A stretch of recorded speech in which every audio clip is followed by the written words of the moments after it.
वैष्णवों, शिवल्लभाचार्य जी के 544 प्राकट्य महामहोत्सव के उपलक्ष्य में आप जिन वैष्णवों को मैं बधाई नहीं कह सका हूँ या व्हाट्सएप के द्वारा कन्वे नहीं कर सका हूँ, तो उन सबको आज बधाई कहता हूँ। खूब खूब बधाई, खूब खूब आशीर्वाद। आज एक विषय पर मैं चर्चा करने आया हूँ जो बहुचर्चित हमारे पुष्टिमार्गी वैष्णव में के बीच में रहता है। शब्द है वो अपरस। क्या है अपरस? कैसी है अपरस? क्यों है अपरस? जो हम प्रकाश इस छोटे से वीडियो में डाल सकते हैं वो देखते हैं। सर्वप्रथम तो एक वैष्णव के घर में आचार शुचिता वो सबसे बड़ी बात है। अब हम वैष्णव में ये भी ज्ञान नहीं रह गया है कि चरणामृत किस तरह से लेना चाहिए। हम चाय की चुस्की लेते हैं, ऐसे हम उसको जो है यूँ चुस्की लेके और चरणामृत लेते हैं। चरणामृत लेने का ढंग ये है कि जैसे ही हमारे हाथ में चरणामृत प्राप्त हुआ, उसे हमारे मुंह में दूर से उछाले, ऊपर से ऐसे। बाद में अगर हम माथे पे हाथ लगा रहे हैं, बाद में हम अगर उसी हाथ को आँखों पे लगा रहे हैं, छाती पर लगा रहे हैं, तो चरणामृत सब जगह हमने लगाया। हम तो पहले ही जूठा कर लेते हैं अपना हाथ, और जूठा करने के बाद में उसको सिर पे लगाते हैं, आँखों पे लगाते हैं, छाती पर लगा लेते हैं, और तो और गुरु घर में बैठे हुए, मंदिर में गए हुए, वहाँ पर भी चारों तरफ अपने जूठे हाथ लगाते हैं। देखो, वैष्णव की आचार शुचिता है न, थोड़ी अलग है और उसको समझना बहुत ज़रूरी है। बाहर के लोगों में ये सब ज्ञान नहीं है। हमारे यहाँ ज्ञान है, मगर हमारे बीच में से लुप्त हो गया है। संस्कारिता हमारे बीच में से चली गई है। संस्कार की अहमता, महत्वता वो हमारे बीच में से चली गई है। अब दूसरी बात देखो, हम जाकर किसी नल में मुख शुद्धि के लिए कुल्ला करते हैं।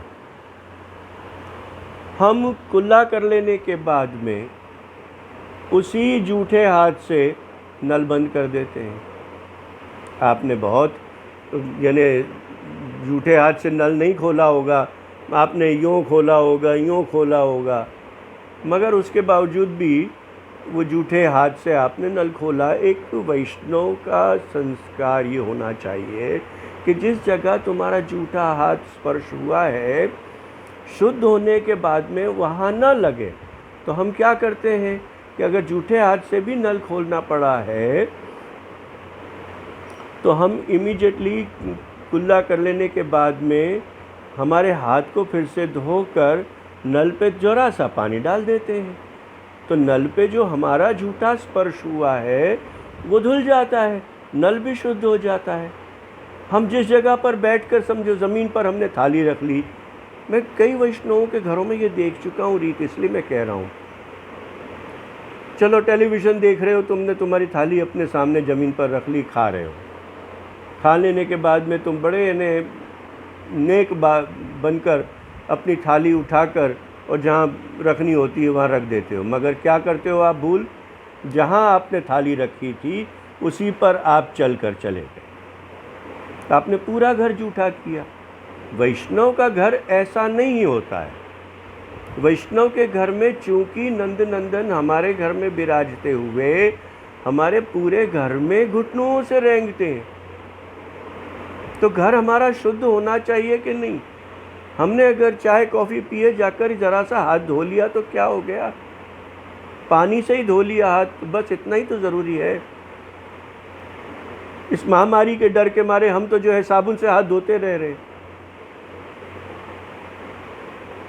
मगर वैष्णव के घर में घर जूठा ना हो।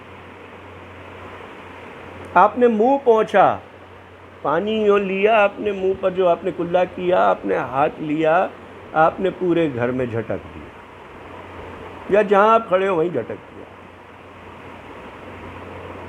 अरे भाई, जब तक आपने मुख अपना पोंछा नहीं है तब तक तो मुंह झूठा कहलाएगा।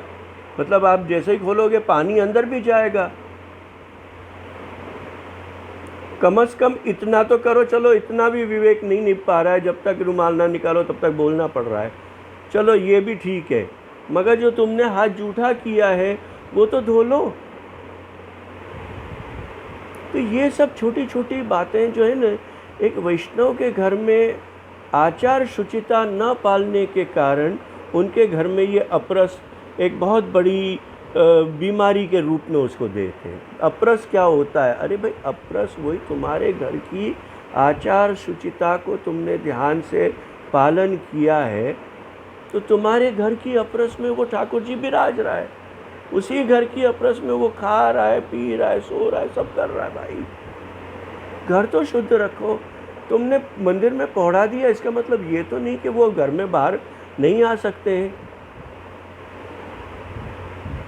तो वैष्णवों, थोड़ा सा जो है विवेक अपने घर में पालन करना शुरू करो। इन सब बातों को जितना शेयर कर सको इतना करो। आपको मेरी पूरी छूट है वैष्णवों। हर घर में ये सब मिस्टेक्स कॉमन मिस्टेक्स हैं।